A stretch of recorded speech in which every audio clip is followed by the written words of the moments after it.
8 presentations. A, transforming our classrooms for the 21st century learner. Dr. Gottardy.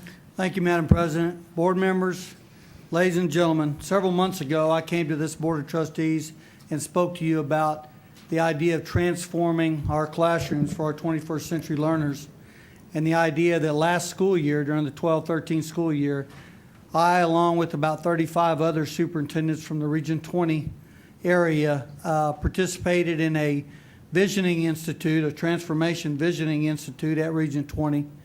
And I told you that I thought that it was important that we take this district through this process this coming fall. There's been an awful lot of buzz about it. Obviously, I spent quite a bit of time at Convocation talking about transformation. You can't click on our website right now without it forcing you to go to a transformation webpage. So it is something that is very important to the Northeast School District. It is very important, I believe, for the future successes of our school district, primarily for the successes of our students that make up the school district. And I'm very proud and honored this evening that I'm introducing you and the audience to Shannon Burke from Engage to Learn. Shannon is our consultant for our transformation process. Shannon led all the superintendents through this Visioning Institute last school year at Region 20, and I'm so happy that she was able to join us this evening to give us a short overview about what we're getting ready to undergo in the next 3 or 4 months. Shannon, welcome, and thank you for being here.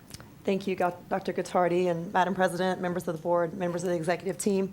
It was quite an interesting and exciting time to be working with 35 superintendents from Region 20, with Dr. Gottardy being one of those people.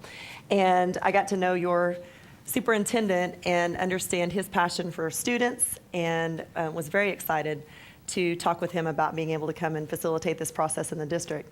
So thank you for having us this evening. I also want to introduce my colleague, Melody Pascal. She'll be involved in the process as well, and she'll be speaking to you some this evening. So we are this whole idea of transforming the future. Your student that was here, Carolyn Snow, that had a quote for us to begin the meeting, I thought, well, it's right on the theme, because she talked about risk-taking and reaching out for things and discovering and looking to the future and creating, and which is exactly what this process is about. So I thought that was fantastic. She led us off with that quote there. We just want to take you through just a few minutes of talking a little about process. I know that Dr. Gottardy has done a great job of already spreading the word, and that you all are on board and excited about doing some transformation in the district. So we just want to talk a little bit about process. I want to tell you a little just about our organization and the Engaged Learning Organization. We are Texas-based, so we have all worked in different places, and I've worked nationally and internationally, but we choose to be Texas-based. And one reason we do is because we believe that it's important to have Texas educators facilitating your process, folks that know what's happening in this state. Some of the exciting things that are happening right now in this state involve things like some of the recent legislation that has come forward, and our folks are very involved and understand what goes on at that level and with that process, as well as the TASA visioning work that's taken place over the past several years. And so we've been very involved in that as well. So we can bring all of that and that alignment to your district so that you're not doing a process that's separated from that. A little bit about our team, if you want to go to that page for me. This is our Engaged team, and I just wanted to point out, I've introduced you to Melody Pascal, Nina Mankin, who is, you can actually click on her over, yep, one more over, yep. You'll also see Dr. Mankin will be in the district also working with you some. So I wanted you to see her face. She's not here tonight. She's in another location, but she'll also be here as well. And you'll see her next week, actually, in part of the summits. So we have a great team, and we have some really a lot of expertise and experience to bring to your district to help facilitate this process. We have quite a few clients in the state. I have a client list here that I thought you might want to see, some of our clients. In case you would like to, you can call board members or talk to other people about their role and some of the things that they've done with this process. We've also shared that already with the executive team and those that are working with us. So they've also been able already to look at websites and different things that people have done through this process so that they know some of the things that have happened in other districts. So I thought you might want a client list so that you can look at that. And then we're using a process that we call designing transformation. This is our transformation model. So it's 5 steps, and Melody will talk to you a little bit more about each of those 5 steps and the dates, what we're going to be doing specifically in the district in just a few minutes. But this is the overall piece. We have kind of narrowed the process down to 5 steps so that it is, we can chunk that easily in a district. But it's a very collaborative process, as you will see. So why go through the process? Part of it has to do with both Melody and I actually have been in roles of associate, deputy, assistant superintendent in districts where we were working with, both of us were from the curriculum instruction side, like Ms. Hawkins, and so we were those people that were responsible for bringing like all these new things into a district, all good things, but sometimes it felt like we call this kind of like lots of random acts of good intention. So you might have a lot of great things going on in a district, but sometimes because there's so much happening, it's important to look at a shared kind of focus and vision. And that's one of the things that this process will do, is be able to focus those resources towards that one kind of shared vision for transformation. And so in the districts that we worked in, on the district side, we both experienced this process, and we were able to see the value that it brought to our districts in that regard. And the focus of this one, as Dr. Gottardy has already been talking about, is what does it mean to be future ready at the time that we're in right now? And I know he's done a lot with that context, what that looks like with technology and all the things that have come into play. What are the jobs? What are people saying about the skills that students need in the current workforce to be workforce ready, to be college and career ready, to be life ready? And so that's the topic, really, of this conversation about transformation that we want to engage your community in and you in. And we believe that, and we've seen that when you bring those different stakeholders together, you can have this shared vision that you can work towards that can really make a difference in preparing students for that. I want to commend you as a school district, because we love to work in a district where you're already doing great things. What that means is you're not satisfied ever, right? You're always trying to see what is that next thing we need to do for our students. And so we love working in places like that.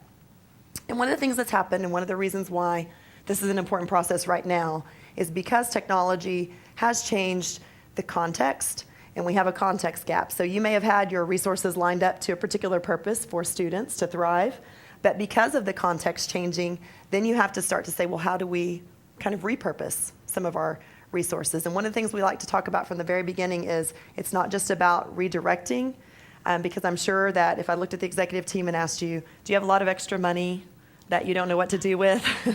Are there personnel just, kind of hanging out there that don't have anything to do, that are just waiting around for this transformational process to happen so that they have, more to do during the day? You probably would tell me, no, we're pretty much tapping our resources. That's what you do in a school district. So besides saying, okay, well, if we're setting a direction for transformation, where do those resources come from?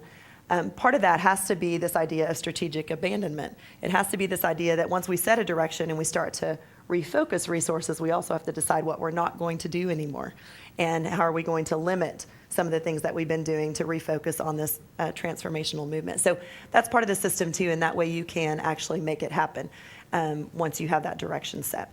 So the principles of our model include being student-focused. It is all about where you want to go with the students, and being community-based. We really value, and we see the value of the community voice marrying with and integrating with the district voice, including business, parents, and students in the process. And then you get the best ideas, and you get the best perspectives to come up with that kind of transformational direction, that design for that moving forward. I mentioned some of the other things already.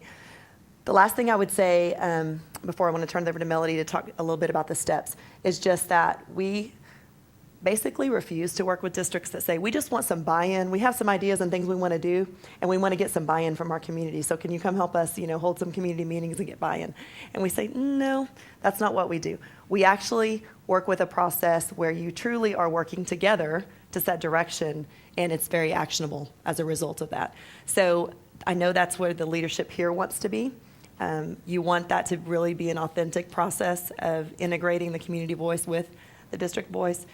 I think that's commendable. It's very exciting. I think you'll get fantastic results as a result of that.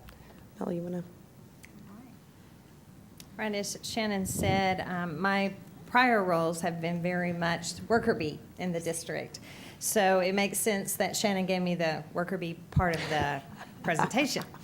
So I want to go through these steps with you pretty quickly. I hope that all of you in the audience and many of you are engaged in every piece, or if not in every piece, at least one piece of each of the steps. We have tried to make this as easy as possible because of the things that we talked about earlier, that there's a million things going on. I know you work from daylight till dark and past.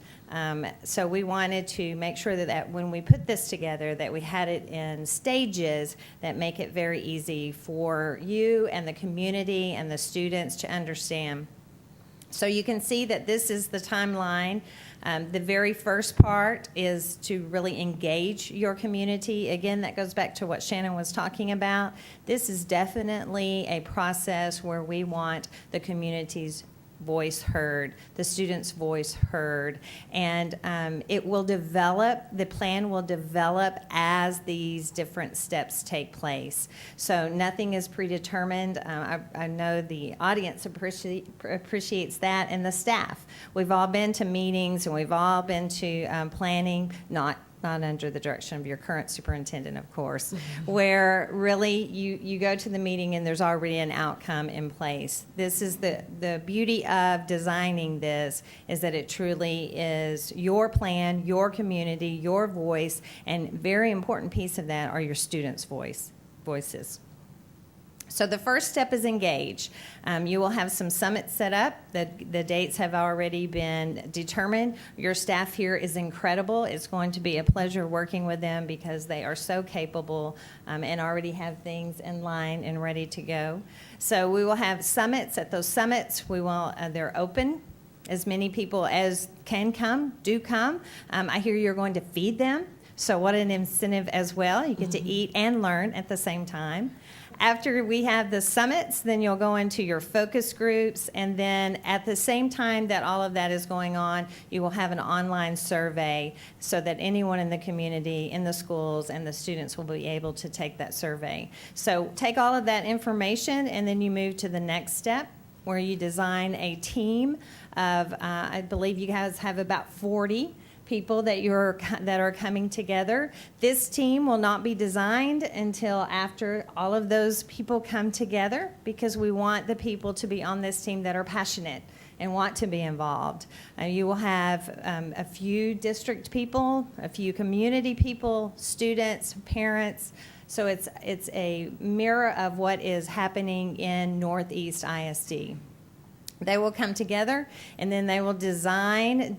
There is a very clear method to this strategic plan, and so what we want to do is we want to make sure that we look at what you've already got established. I see that, and I heard from your president, which was very impressive, opened with the mission of your district. So we'll look at your mission and your goals and your belief statements. We'll match them to what your community said through all of those processes, and we will then talk about your beliefs. It's what you have matched with what your community and your students are now saying that they need, and we'll begin to create your beliefs, and then we will create an action. We really wanted that to be a call to action. It will be a statement that is an action for your students, what we expect your students to end with this process. Then we go into a profile of the learner. That's those hard and soft skills that everyone needs to know now. What are they? What is it that our students need, your students need, in order to be successful in this information age? Again, you will create that. It will be your work here at Northeast ISD. And then from there, we will take goals, make goals. You're very familiar with that process, but I think it'll be more invigorating because it, again, will be based on all of the input that you've received and continue to receive. From there, that's the create part, creating the goals, and then we'll go into where we, right here, develop action teams. So again, the design team, 40 people, and then you open it back up for more people to come participate and begin to set objectives for each of those goals. So again, more people. The process is very much continuing to engage everyone throughout. And then the very last step, We will work with your district leaders to come together and look at all of those steps and that are aligned with the vision of TASA, those things that the superintendents have decided that are important for today based on research and what all of our superintendents see. And then also House Bill 5, we can always thank TA and Texas for coming up with some things that we need to do. And being in the positions that I've been in before, you do have to make sure that all of those things are met. So we'll make sure that all of those things in House Bill 5 are included along the way to make sure that you're in compliance and that you come out ahead. We know that testing is not everything, but we do know that we need to perform in order to show that we are doing what it is that we need to do. So we'll balance that. We'll balance those things with House Bill 5 and the skills that we know that students need to be successful. The great thing also, and I think this goes back again to making this an applicable plan, and I think that's what makes the difference with Engage and other companies that do many of the same things, is we want to make sure that it's a plan that it doesn't sit on a shelf, but it actually comes to life and everything happens in there. So we will make sure that it is aligned with your district plans, your campus plans. It will guide those, it will drive those, and so that it is very actionable at the end. Thank you, Melody. So great. So you'll see how the process is very dynamic. I wanted to briefly say what is your role in the process, leaders' role in the process before we finish. And really, it's a lot of communication. You have summits coming up next week. We want everyone to come out to those summits, right? So it's spreading that word. It's telling your neighbor, because even in the age of social media and everything that we have going on face-to-face, a lot of times actually makes a difference. Or maybe you can tweet about it, too, because I'm sure that you have tons of followers in the district. So the more we can get the word out from a leadership level to bring more and more folks to that, fantastic. Asking people to participate in that process, inviting them to participate, explaining that it's really open. We've had so many folks, come back after a process and say, "Wow, we really were invited to participate. This was authentic. We were able to really have a voice." We're asking you to participate too. So, we're going to want some folks from the leadership team on the design team, the transformational design team. You can serve on some action teams. Different ways that you can be involved, but we definitely want you to be involved as leaders. Inviting other folks to be involved, and then just having that innovative spirit from the beginning. The last thing is, and this is after the fact in that lead step that Melody was talking about, but connecting, when you finish this and you have that design framework, then the things that happen going forward as a leader's role, it's really important to connect it back so that people remember, hey, that came from when we were transforming the future. That was part of what came out of that. You were a part of that. Reminding the community, reminding yourselves when something comes forward that you're working on as a district, then that was part of that process, not just, oh, that's something else we're going to do. No, that was part of that process. So that piece is important too as a leader's role. So that's all we have. If y'all have questions for us, we're glad to answer your questions. Ms. Bresnahan. Oh, do you have a question? I do. Okay. I do. Could you go back to that methodology slide? Right. Right there? Back there. Yes. Yes. So initially, when you were talking about gap analysis and resources, I got the impression that the goal is not set. Right. Is that correct? That's right. But then when I look at this methodology and it says goals aligned to the visioning articles in HB 5, so the goal is not set, but there is a context. There is a context, and the context is, like Melody HB5. mentioned, well, it's within the compliance. You will have to do that. So every Okay. district's going to have to go through that process. It just so happens that your timing is that we can weave that process into what we're doing with Transforming the Future. So you don't have to do a separate process and then two different frameworks and going, oh, okay, well, which one are we doing? So the goals are not set. Not even the language of the goals is set. But because we understand the components, we do have a way for you to address the components in your decision-making as you go through and create the goals. Right. That's hard for me. I work in healthcare. We do quality improvement all day long. Mm-hmm. And we talk about rapid cycle turnaround, which is kind of what looked like your method was with the 5 steps. And how, but normally what we do is we identify the need and the problem. Right. And we use quality improvement tools to assess what feeds into the cause and the effect. Sure. So this is not quite that. Well, let me give you, can I give you an example? Oh, Maybe please- that'll help. please do. So let's, just thinking about, for instance, one of the visioning articles is about learning environment. Right. Okay, so that's to align to that, you would have a goal about learning environment, but you could have a lot of different kinds of goals about learning environment depending on what comes out of the input that you get Right. from your students. Same thing with learning standards, that's another goal. But again, that looks very different with our clients, that looks very different in different districts, depending on the- what's come from the community. Right. So when we say aligned, you're aligned in the sense of you're addressing those components, you're addressing those topics Sure. and those components. But that does not mean that the way you do that Is the same. is the same. So the how is what you're addressing, but that component, we're going to make sure that that process isn't alienated Sure. from something that you already have to make a decision about. And I think Does that this help? is- Yeah, it does. Okay. That does help. And the second point would be that just metrics and establishing metrics. Yes. How important metrics are, because without them, we don't know what we've done. So you're Yes. looking at outcomes data, but you've got to define what the metrics are and what you want that data to look like, really. That's right, absolutely. And then revisit it, because this is such a complex organization. Yes. Yes. So a couple things on that. Melody Okay. is great with that whole piece, actually, in the balanced scorecard. She works a lot with how you put those metrics together. But again, that will come from the process, because one of those visioning articles that we're talking about to align to is about local accountability. That also ties right into House Bill 5, local accountability expectations. So part of the process, one very important part of the process, is to set those local accountability expectations, meaningful accountability through the process with your community, and then being able to take that and turn that into metrics.